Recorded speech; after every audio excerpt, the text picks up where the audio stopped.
Não sei se o modelo islandês é decalcável ou não. O que sei é que a maior parte das pessoas não tem registado este facto. O Estado, há 30 ou 40 anos, era uma unidade relativamente pouco pesada do ponto de vista financeiro e económico nas sociedades. O Estado, em 1960, tinha uma despesa pública de 15% do PIB, em plenas guerras da África. Hoje tem 50%. O Estado vale quase 4 vezes mais daquilo que era há 30 ou 40 anos.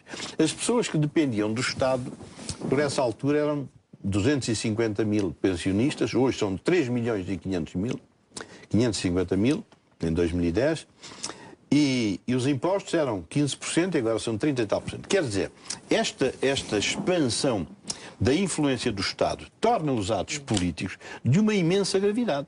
Quer dizer, uma pequena coisa que se poderia fazer mal, porventura, há 40 anos, hoje faz-se mal como há 40, mas tem um efeito devastador.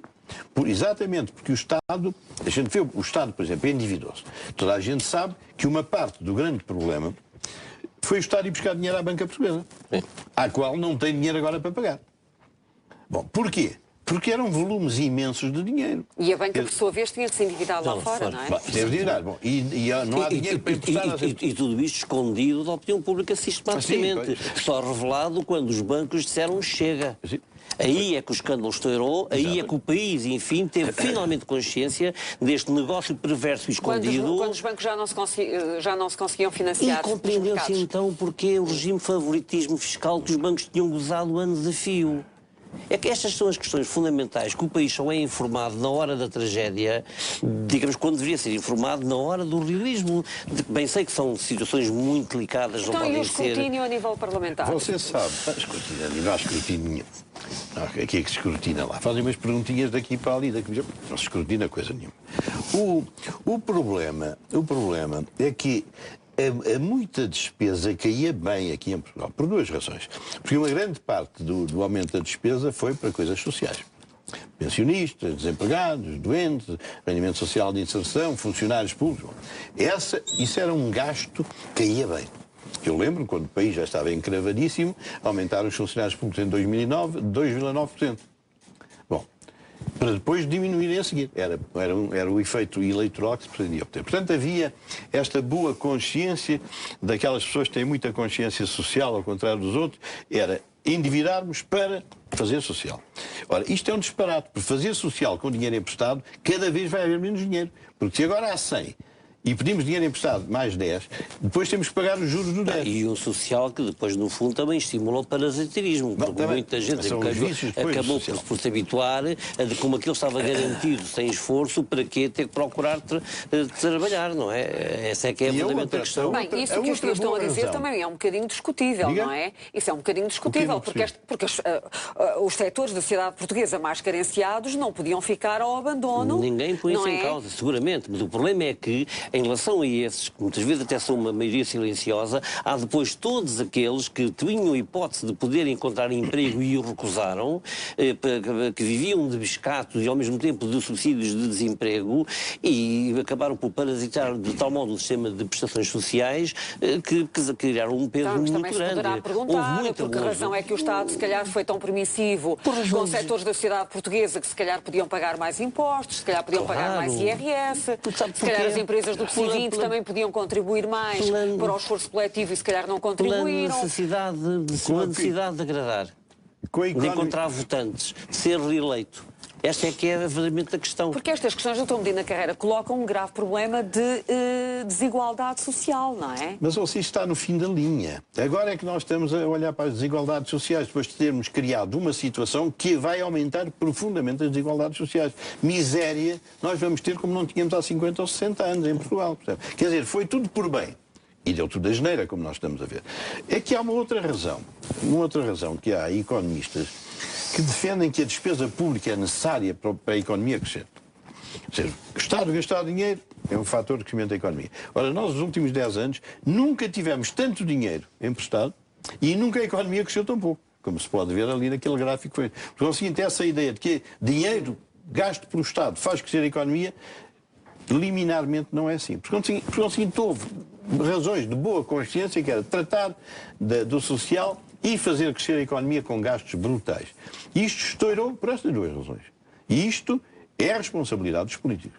E qual é a resposta do sistema democrático quando os políticos tomam decisões que levam a este tipo de consequências? Quais são as sanções que a democracia prevê? Não há sanção nenhuma. É perder as eleições, pega-se na mala, vai-se para casa e todo satisfeito. E o país fica em cacos como nós estamos. Essa é a sanção que hoje existe. Portanto, o julgamento é político e feito através das urnas, somente. Quer dizer, o que é que interessa a um governo que já está todo escaqueirado, pronto, perde eleições. Pegam na mala, na pasta, vão para casa, vão passear. E pronto, e o país fica aqui no estado em que este está. Percebe? Isto é que é profundamente chocante. Isto é que é profundamente chocante e não pode deixar de ser. Bom, mas ainda não ficaram por aí. É que havia uns gastos por fora que não apareciam com muita clareza, de que já falámos há dias aqui com o professor Avelino Jesus, que eram os PPPs. E também, como se não chegasse, começaram a dar dinheiro às elétricas, EDPs e as cogerações e não sei o quê. Num próximo programa que vamos aqui ter, acho que é o próximo já, você vai ver o que é que foram esses dinheiros para as elétricas. O que é que pagámos para essas elétricas. E o que é que estamos a pagar para as PPPs. Quer dizer, foi tudo um churrilho das neiras, percebe? E agora, quem é que é responsável? Não, o Código Penal não prevê isso, deixou espaciar. E depois temos a dívida da Madeira? Sim, a Madeira, os municípios, as empresas públicas. Aliás, não houve quem mandasse. O doutor fez aqui umas contas que eu vou aqui recordar, que as contas, o doutor fala aqui em custos por endividamento invisíveis. 8 mil milhões das autarquias locais. Pois, ainda agora o 6 mil milhões da região da Madeira. Ainda agora o governo pediu aos municípios para mandarem um papel a dizer quanto é que devem. Acho que 1 em cada 5 municípios ainda não mandou o papel. Mas como é que o doutor chegou aqui a este valor de 8 mil milhões de dívidas das câmaras municipais? Bem, é o que anda para aí a informação. Então vamos lá ver, 8 mil milhões das autarquias locais, 6 mil milhões da região da Madeira, como sabemos, 20 mil milhões das empresas públicas, sim. Total 20% do produto interno bruto, 35 mil milhões. Sim, sim. Isso são é este o valor que muitos observadores, muitos economistas dizem que devíamos ter pedido a mais à Troika? Não, isso já é nesta fase de falência, não é? Sim. Muito disso é, porque esse dinheiro foi extraído em grande parte do sistema bancário e, portanto, agora não há, e o sistema bancário não recebe esse dinheiro e, portanto, também não empresta à economia. Ou seja, se nós precisarmos de um segundo resgate, é por causa destes 35 mil milhões. Bem, eu não quero dizer que a gente vai precisar de um fundo de resgate, porque parece mal. Mas é evidente que ele está aí a caminho rapidamente. Aliás, esta ida do Ministro das Finanças aos Estados Unidos parece-me que é assim uma maneira de ir animando os emprestadores de dinheiro. Não é? Ele hoje fez declarações que são um ato de profissão de fé, dizendo que Portugal regressa aos mercados no dia 23 de setembro de 2013. Pois, está bem, mas nessas coisas a fé arrisca pouco. Também a Ministra como é que se chama, da Agricultura também está à espera que a Nossa Senhora mande chover. Portanto, nós estamos todos entregues à fé. Mas voltando às sanções em democracia, portanto, ou seja, a sanção meramente política é insuficiente. É isso que tem vigorado. Simplesmente esse sistema é um sistema de um tempo em que o Estado era pequenino. Não, quer dizer, há sanções jurídicas, vejamos. A nível geral, há estas sanções políticas, digamos, a prazo, que é perder eleições. Depois há países que têm o chamado impeachment, o caso dos Estados Unidos, sim. O caso da Inglaterra, em que, portanto, os responsáveis podem ser, de facto, chamados a um inquérito a nível parlamentar e demitidos. Bom. E depois há a responsabilização penal. O país que tem o sistema mais perfeito neste aspecto é a França. A França não só tem a responsabilidade criminal dos ministros, como tem um tribunal expressamente previsto para tal propósito, e já houve ministros que foram punidos criminalmente. Onde? Em França, estou a falar em França. Agora, se nós olharmos, isto é que é interessante, para a nossa realidade, só muito brevemente, nós regredimos séculos, porque nós temos em vigor uma lei que é a Lei 3487, chamada Crimes da Responsabilidade dos Titulares dos Cargos Políticos. Se nós compararmos esta lei com a velhinha lei de 1914, portanto ainda do tempo do Manuel de Arriaga e do Bernardino Machado, a regressão é total. Porque se nós folhearmos a lei atualmente em vigor, nós verificamos que, por exemplo, isto, que é a gestão danosa, digamos, a infidelidade na condução dos negócios públicos, dos gastos que podem conduzir à insolvência negligente, enfim, do Estado, não estão aqui punidos. Punem-se coisas como a denegação de justiça, a corrupção, mas sempre tudo uma lógica de especialidade. Quer dizer, as coisas que o Código Penal já de algum modo pune estão aqui todas previstas. Aquelas que efetivamente deveriam ser típicas e privativas de pessoas do exercício de cargos políticos não estão. E a única, digamos, que poderia, de algum modo, aproximar, mas muito, digamos, tenuamente, chama-se violação de normas de execução orçamental. Para quem contrair encargos não previstos na lei, autorizar pagamentos sem o visto do Tribunal de Contas, autorizar ou promover operações de tesouraria ou alterações orçamentais proibidas por lei, etc. Mas é muito vago, que isso não dá nada? Acho que isto, primeiro, é altamente insuficiente. Ou seja, a gestão efetiva, mesmo que danosa, mesmo que ruinosa, mesmo conducente à insolvência, e de insolvência nos encontramos atualmente, está absolutamente fora da lei. A lei não prevê.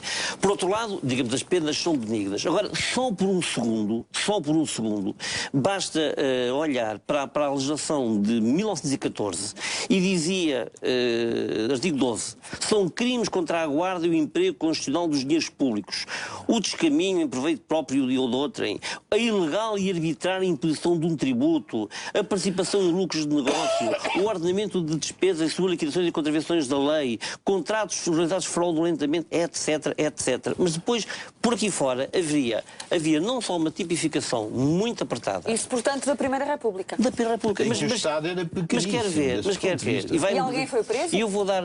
Ora bem, aí está a questão que vamos a seguir ver. Exatamente. É porque a questão, é como dizia um amigo meu, a decência não se impõe por decreto. E, portanto, não se pode impor, digamos, a um Estado que seja decente por decreto, nem que seja ameaçando-os com cadeia. Porque a decência é uma natureza dos indivíduos. Quer querer, digamos, é uma vergonha. E dir-me, está bem, mas é uma vergonha este exemplo, porque vai buscar lá a Constituição de 33, a Constituição salazarista, digamos assim, e dir-me, está bem, mas ninguém se calhar foi perseguido por isto.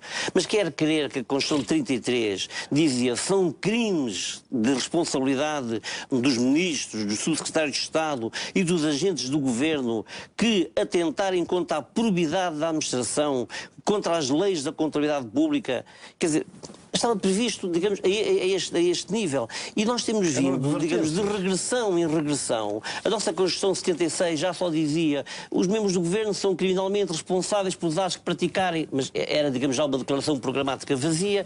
Ou seja, para sermos muito claros, nós não temos normas penais que muito claramente possam tratar do problema mais sério que temos, que é o problema da negligente, para não dizer por vezes dolosa, má gestão dos dinheiros públicos a nível, digamos, dos responsáveis políticos. Mas depois, doutor José António Barreiros, mas explique-me o seguinte, o difícil aqui é delimitar onde é que é gestão danosa e onde não é gestão danosa. Como numa empresa, o difícil é saber... Porque atribuir subsídios de desemprego, rendimento social de inserção, complementos solidários de pobreza, isso não se enquadra no perfil de gestão danosa. Naturalmente, e aliás o problema que se coloca aqui depois é saber qual o limite em que qualquer que seja o tribunal instituído por lei para julgar, se um tribunal estritamente judicial, se como por exemplo em França, um tribunal misto em que é composto por membros do Tribunal Superior e também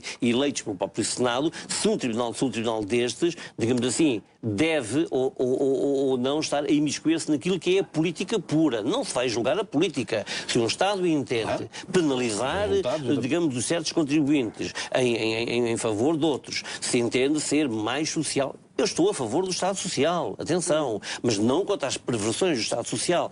Portanto, a questão aqui é saber... no fundo, vamos ser muito claros. O António Carreira há pouco penso que deu o exemplo que é concludente.